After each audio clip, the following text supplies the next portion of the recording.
satu pengalaman yang pernah saya rasakan tentang interaksi cross-cultural collaboration yaitu perbedaan kebiasaan antara orang Jepang dan Indonesia. Jadi, saat saya bersekolah di Pondok Pesantren Modern Nurul Ikhlas, kami mempelajari berbagai bahasa, salah satunya bahasa Jepang, dan kami diberi kesempatan untuk berinteraksi secara langsung dengan guru dari Jepang. Kebiasaan orang Jepang yang masih saya sangat ingat sampai saat ini yaitu kebiasaan mereka berjalan dengan sangat cepat dan disiplin. Saya sempat merasa aneh dengan kebiasaan orang Jepang yang mampu berjalan dengan sangat cepat dari asrama hingga ke kelas dan mencoba mengimbangi jalan mereka namun agak susah. Sensei, sebutan guru dalam bahasa Jepang, mengatakan berjalan sudah menjadi kebiasaan mereka. Selain bermanfaat untuk kesehatan, dengan berjalan kita juga dapat menyelamatkan bumi. Selain itu, mereka juga sangat disiplin dan menghargai waktu. Hal itu sangat kontras dengan kebiasaan orang Indonesia yang suka mengulur waktu di mana saya termasuk ke dalamnya. Contohnya, saat belajar di GOR, para sensei sudah menunggu kami, sedangkan kami masih berkumpul di asrama. Dan di saat mengakhiri pertemuan, orang Jepang memiliki kultur mengucapkan terima kasih sambil membungkukkan badan sebagai tanda hormat dan sopan santun terhadap lawan bicara. Terkadang, kebiasaan membungkukkan badan masih saya terapkan dan mendapat reaksi aneh dari masyarakat awam karena hal itu bukan bagian dari budaya Indonesia.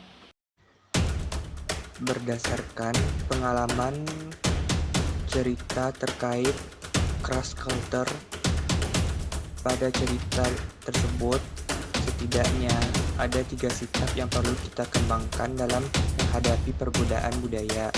Di antaranya, yang pertama, ketika kita merasakan atau menilai perbedaan kebiasaan antara kita dan orang lain, kita harus mempelajari dan memahami kebiasaan orang tersebut agar tidak terjadi culture shock.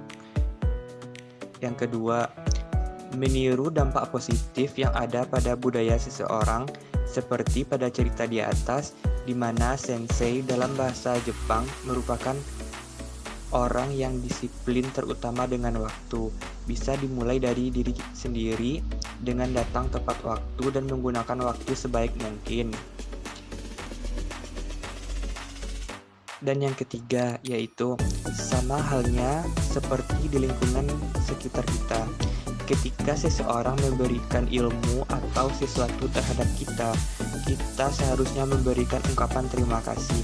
Perbedaannya di sini adalah di lingkungan kita tidak ada persoalan tentang membungkukkan badan.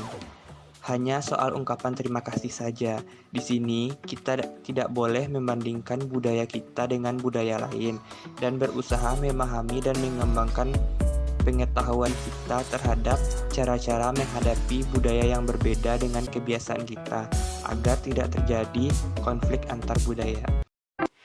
Adapun sikap yang perlu dihilangkan dari cross culture ini adalah yang pertama, sikap di mana tidak menghargai budaya orang lain dan memandang perkataan, perilaku maupun tindakan hanya dari sudut pandang budaya kita saja.